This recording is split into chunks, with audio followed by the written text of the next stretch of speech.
Улан мырза, ойын тууралуу бир сыйра комментарий. Бу ойын жакшы эле, тик команда деле күчтүү команда. Жогорку лигага кирип аткандан ар бир команда күчтүү команда, жакшы дайындык менен кетет. Ойын жакшы эле болду деп ойлойм. Ошо кызыктуу болду. Ошо утуш биз тарапта болду.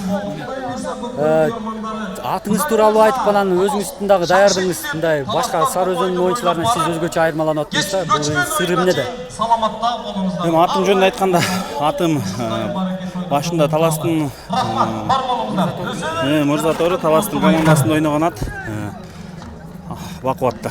Андан кийин ошо бизге келген, быйыл ошо келип ушу атты минип көр деп тренерлер айткандан ошо тренировкага бирминдим, андан оюнга бирминдим, ошо ойнок жакшат экен.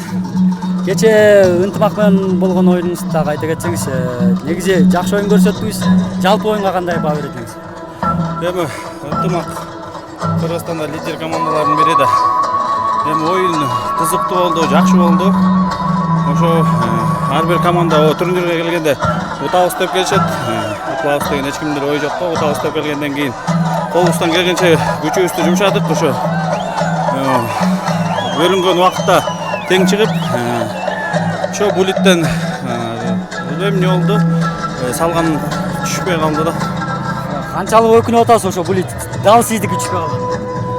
Эми аябай эле өкүнүчтүү оюн го, аябай кызыктуу турнир болуп аткандан кийин ошо калган оюндарда салып келип ошо булитте сала албай калганыма аябай эле өкүнүчтүмүн.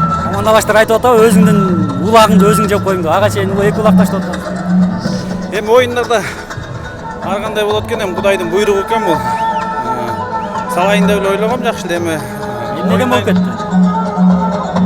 Ошо Казанга баратып ошо булит эмес, мындай токтобор ыртам деген ой келаткан, анан атым токтоборуна караганда кой булит ыртам деп ошо түшпөй калды да булитим.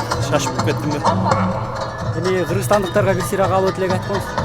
Кыргыз элиме ошо бүткөн ассалам алейкум, баарына ден соолук, жакшылык. Ошо болеть эткен болельщиктерге чоң ыраазымын, чоң рахмат.